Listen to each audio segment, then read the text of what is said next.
관련해서 어떤 것을 해야 되느냐 하는 그런 이슈가 있을 수가 있겠습니다.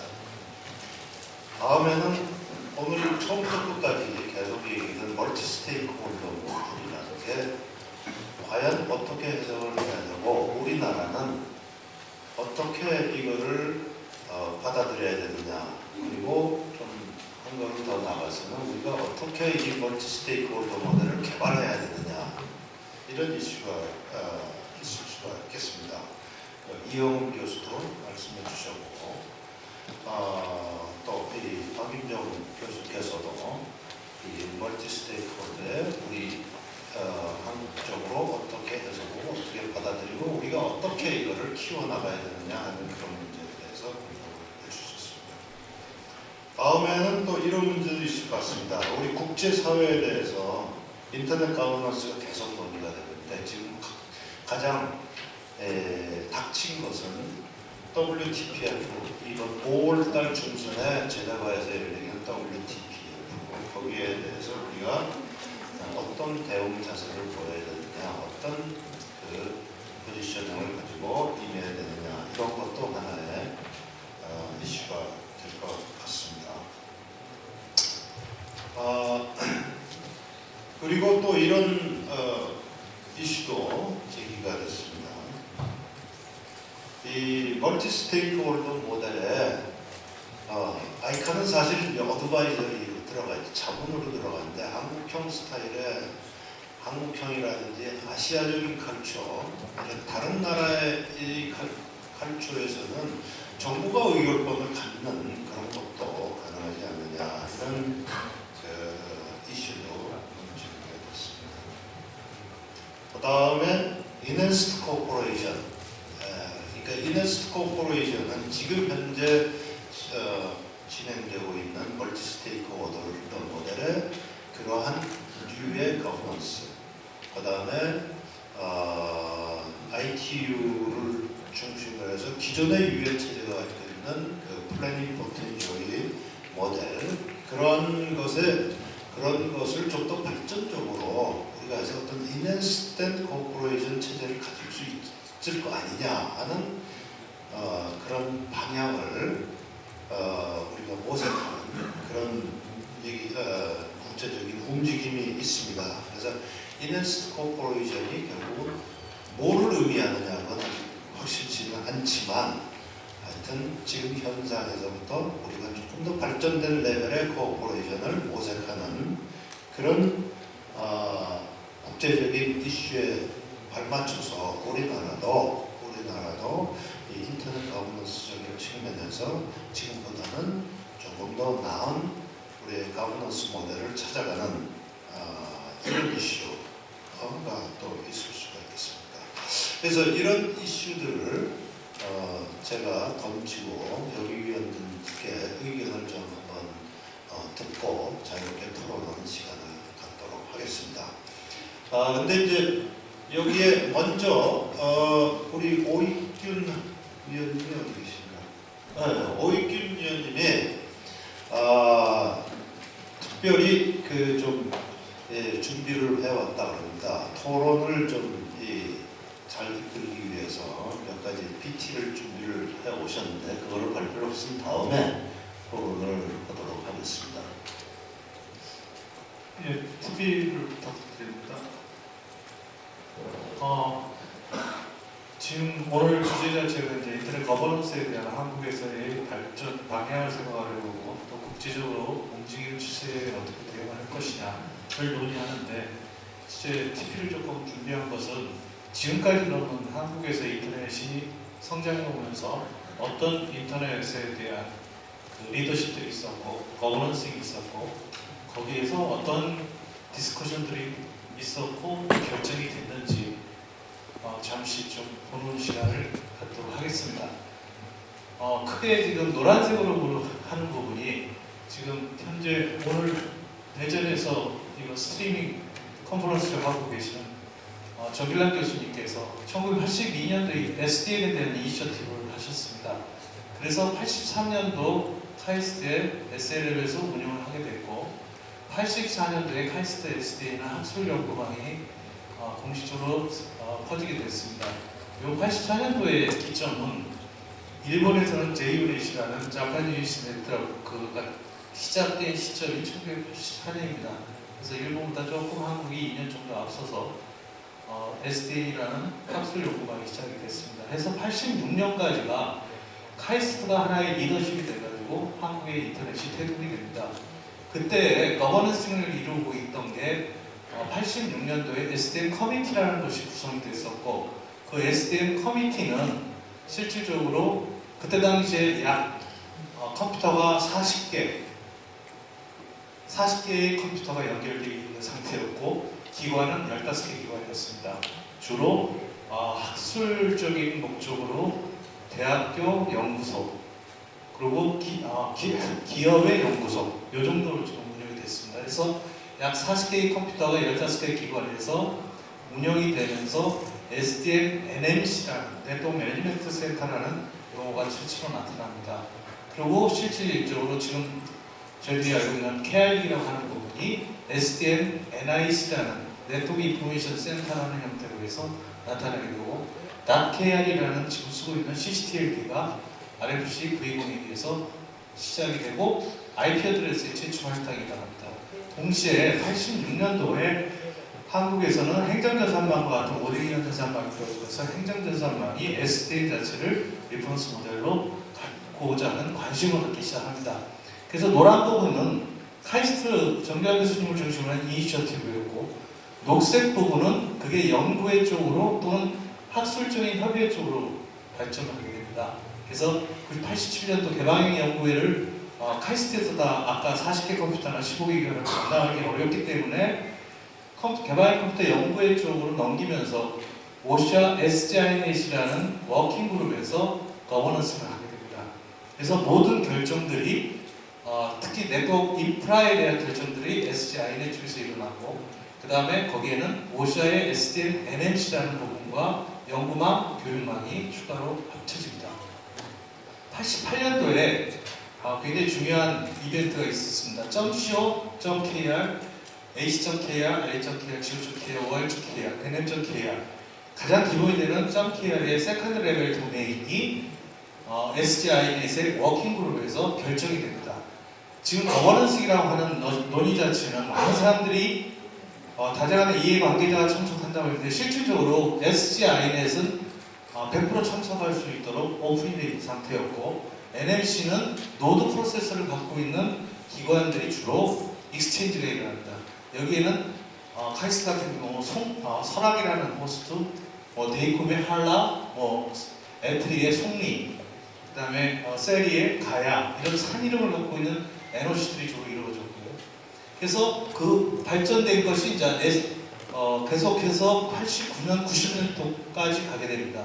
근데 90년도에 SDN의 하나의 변화가 일어나는 게, 전용 회선을 통해서 미국에 연결해요. 즉 팩컴이나 NSFN에 연결되는 그 90년도 이벤트가 일어나면서 실제 전용 회선을 연결해주는 KT가 하나라는 이름으로서 나타납니다. 그래서 SDN 하나 커뮤니티에서 해외 연결을 위한 커뮤니티가 구성이 됐었고, 그 다음에 91년도에 학술 연구망 협의체로서 ANC라는 아카데믹 네트워크 카운슬이 구성이 됩니다. 이때는 이미 100개 이상의 컴퓨터가 연결이 되기 시작했고, 여기서는 오버시 커뮤니티에서 운영위원회와 테크니컬 커뮤니티로서 기술위원회가 구성이 돼서 운영이 됐고, 대부분의 기술적인 사항은 테크니컬 커뮤니티, 그 다음에 오버시에서는 ANC 자체가 운영이 되는 부분이 있습니다. 지금 저희들이 알고 있는 오늘 또 논의가 됐던 IXP 같은 경우도 글로벌 IX, 코리아 IX, 커머셜 IX라는 모델링이 이때 얘기가 되고요. 이때 KR 얘기라는 게 한국망정보센터라는 이름으로서 ANC 산하에 생기게 됩니다. 그래서 KR이라는 용어 자체가 처음 나타나는 그런 일이 있었고요. 94년도가 우리나라 인터넷의 또 하나의 격변기였죠. 커머셜 인터넷이 생깁니다. 데이콤과 KT와 아이넷의 인터넷이 생기면서 이제는 아카데믹 네트워크 카운슬에서 코리아 네트워크 카운슬로 이름이 바뀌게 되면서 마찬가지 스티어링 커뮤니티와 오버싱 커뮤니티, 테크니컬 커뮤니티, 거버넌싱이 형성이 되면서 이쪽에서는 이제 커머셜 인터넷에 대한 주제를 다루게 됩니다. 동시에 커머셜 인터넷 쪽에서 다루는 이때 당시에 이제 약 우리나라의 커머셜로 갈 때 컴퓨터 수가 4만 대 정도 됩니다. 4만 대에 약 600개 기관의 도메인들이 형성이 되는데 94년도 그걸 다 실제 ANC 같은 학술망에서 담당하기 어렵기 때문에 KR릭이 한국전산으로 이관을 하게 되고 여기에 NCA의 KR릭과 그 다음에 NCA에서 한국인터넷교환센터 즉 커머셜망인 데이콘, KT, IM 그리고 연구망과 교육망을 연결하는 IX가 처음 생기게 됩니다. 정부 홈페이지도 이때 나타났고요. 그 다음에 김영삼 정부에서 정부 엑스포 96 추진위원회가 나타나면서 우리나라 인터넷은 폭발적인 수요를 갖게 되고 동시에 참여자가 늘게 됩니다. 정부 엑스포 96은 포털 사이트가 지금 자라나게 된 하나의 발판이 됐고 우리나라의 컨텐츠가 만들어진 발판이 됐고 그 다음에 소위 소셜 커뮤니티가 구성되는 하나의 큰 계기가 된 게 인터넷 월드 엑스포 96입니다. 그리고 이 KH 조직은 협의회 자체는 크리아라는 한국 인터넷 협의회로 발전이 되고 그 다음에 한국전산에서 하던 KR릭은 2004년도에 1999년도에 재단법인 한국인터넷정보센터 즉 KR릭이 한국전산으로서 분리돼서 재단법인 즉 민간들이 모여서 하는 KR릭으로 발전이 되고 여기에 인터넷 주소위원회에서 지금까지 모든 담당하던 커미티를 다 수용을 하게 됩니다. 그래서 여기서는 이제 민간에 의한 순수 민간에 의한 KR릭이 나타내고요. 여기에 보시면 97년도에 맨 오른쪽에 정통부의 인터넷 정책과가 처음으로 생깁니다. 그전에는 정통부나 70부에서는 인터넷에 관여를 안 했습니다. 근데 97년도에 정통부의 인터넷 정책과가 생기면서 거버넌트, 즉 정부가 인터넷에 개입을 하기 시작합니다. 그리고 한계기반 한도메인을 하거나 IP 도메인에 대한 유료화, 그 도메인 값을 뭐 3만원 하느냐 4만원 하느냐 이런 부분들에 대한 것들은 전부 다 KR릭 한국인터넷협의체 닉 커미티에서 결정이 다 됐습니다. 여기도 마찬가지 참여하는 멤버들은 다 오픈이 되어 있었고요. 실제 결정은 최초에는 이 커미티들이 최초에는 만장일치였는데 그 다음에 점차 복잡해지면서 다수결로 해서 결정을 하는 그런 체제로 운영이 됐습니다. 이제 빨간색이 들어오면서 거버넌트의 입장이 굉장히 강화됩니다. 정부의 입장이 강화되는 이유는 맨 빨간색의 오른쪽에 보시면 인터넷 주소작업법이 생기면서 그때 KR릭이라는 것이 법안에 들어가고 한국인터넷진흥원이라는 나이다가 구성이 되고 인터넷 주소정책심의위원회 이 모든 사항이 법에 연계가 됩니다. 하면서 정부 쪽에서는 깊이 관여하게 되고 또한 정부에 의한 KR릭과 나이다 즉 지금에 있어서 키사까지가 인터넷이 한국의 인터넷을 주도해가는 그런 형태로 되고 있습니다. 그러다 보니까 실질적으로 민간 쪽에 대한 부분이 초창기에 인터넷이 태동되거나 학술적인 목적이나 또는 협의체에서 운영되던 것이 정부가 나타나면서부터 제도권은 못 들어오고 인터넷 정책 포럼, 인터넷 비즈니스 포럼, 아니면 인터넷 주소 정책에 대한 포럼, 다양한 포럼 형태로 해서 시민사회와 민간들이 참여하는 이런 형태가 되고 그 다음에 한국인터넷연동협의회처럼 협의회로 해서 지금은 주식회사로 발전되는 이런 형태들이 이때 당시에 나타납니다. 그리고 작년에 지금 현재 이 모임의 주체인 한국인터넷 거버넌스 협의회가 만들어지면서 다시 민간과 그 정부가 같이 만나는 그런 모임이 만들어진 것 같습니다. 그래서 여기 지금까지 어떤 형태로 볼 때는 한국의 인터넷 발전 과정에서 지금까지 논의됐던 멀티 스테이크 홀더나 NHT 코퍼레이션이 어느 정도 조화를 이루면서 특히 이제 그 아이칸과 같은 모델이나 또는 최근에 이슈가 되는 ITV 모델이나 이런 것들이 적당히 조화를 이루면서 가고 있고 이제는 빨간색 분야로 오면서 정부에도 역할이 주어지고 그 다음에 민간 쪽에서도 역할들이 주어지는 그래서 이제 한국인터넷 거버넌스 협의회를 통해서 만나는 이런 형태로 지금 발전이 되고 있습니다. 여기까지 말씀드리도록 하겠습니다. 네, 고맙습니다. 이 한국의 인터넷 그 발전에 대한 히스토리를 쭉 한번 설명을 보게 됐습니다. 시작을 하기 전에 여기 위원들이 많이 지금 계시거든요. 그래서 소개를 한번 저의 오른쪽에 저기 그 키스 김태현 박사님 거기서부터 짧게 이렇게 굉장히 많아요 지금 사람들이. 그래서 짧게 이렇게 개인 소개를 본인들이 하시면서 한번 인사를 하겠습니다.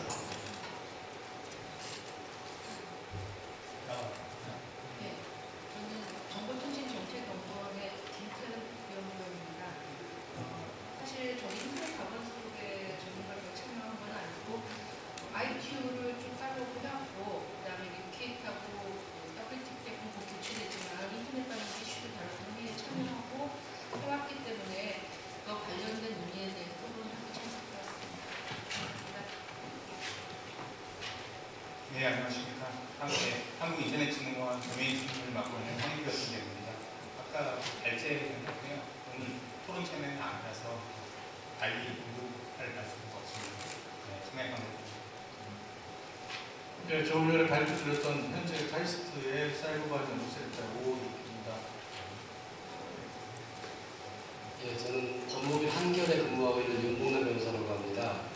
그 역사가 좀 나왔는데 저는 2001년에 인터넷 주소위원회 위원으로 활동을 시작했고요. 2004년 법이 만들어지고 나서는 쉬었습니다. 기회도 없었고요. 2009년에 인터넷 주소정책 포럼이 만들어지면서 다시 활동을 하게 되었고 현재는 이제 주소인프라 본과에서 활동하고 있습니다. 반갑습니다. 이화여대학교의 민원입니다. 첫 번째 발표를 했었고요.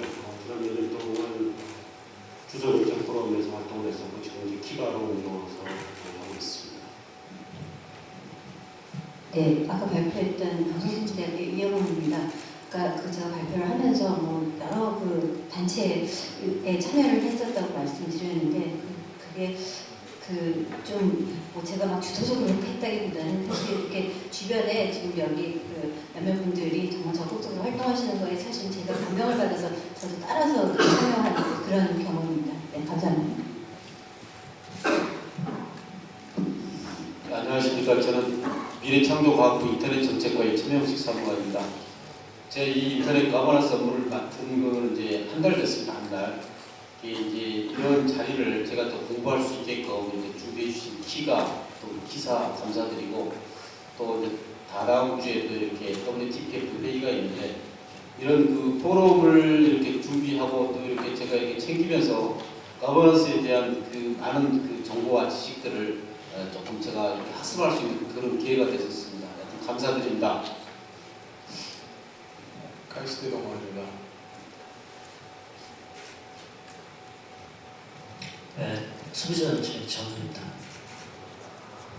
네, 한국미용주립대 박윤정이고요. 저는 이제 99년 이후에 활동을 하고 있었는데 인터넷 가버넌스 관련해가지고 이렇게 많은 사람이 모인 거는 제 경험상은 제일 처음인 것 같고요. 이거는 제 경험뿐만 아니라 제 지도 교수님 중에 한 분인 밀튼 벨러라고 스라피스 대학교 교수님 계시는데 그분도 항상 이런 인터넷 가버넌스 모임에 가면 많아야 10명을 앉혀놓고 토론을 하셨다고. 근데 이제 갑자기 작년 위킷을 계기로 해가지고 이렇게 많이 관심을 가져주셔서 아무튼 감사합니다.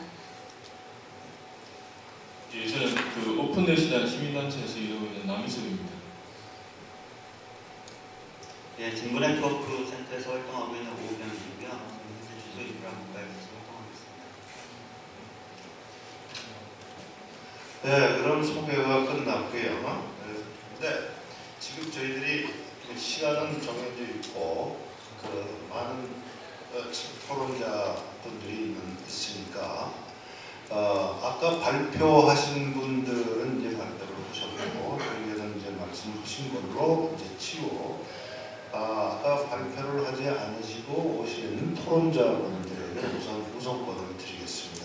그래서 제가 우리 김태현 박사님, 윤봉남 변호사님, 우리 남희석 의원님, 오병일 의원님, 이동만 교수님 이렇게 먼저 발언을 해주시기 바랍니다. 그러면 이동만 교수님이 먼저 하시죠. 그래서 이 시간을 한 3분 이렇게 좀 뭐 그렇게 딱 맞출 필요는 없지만 좀 시간에 대해서 신경을 써주시기 바랍니다. 한 3분 정도요. 네, 시간을 지키려고 노력하겠지만 항상 마음대로 되는 게 아니기 때문에 양해 말씀을 좀 드리고 얘기를 시작해보겠습니다. 저는 오늘 사실 이 자리에 여러 가지 해설 쓰고 왔습니다. 첫째는 인터넷 거버넌스에 지속적으로 참여했던 사람 한 사람이고요. 그다음에 이제는 인터넷 주소 인프라 분과에도 있었고 거기에 우리 오익균 선생님이 보여주셨던 그 그림이 사실 상당히 정리를 잘 해주신 것 같은데 99년 80년대 초에 했던 경우는 스테노스 참여했지만 99년 이후에는 직접적으로 거버넌스라는 것을 만들어가는 현장에 계속 참여했던 한 사람으로서 지난 쭉 살펴보니까 감회가 깊네요. 오늘 특별히 사무관님이 참여해 주셔서 대단히 일단 우선 감사드리고요.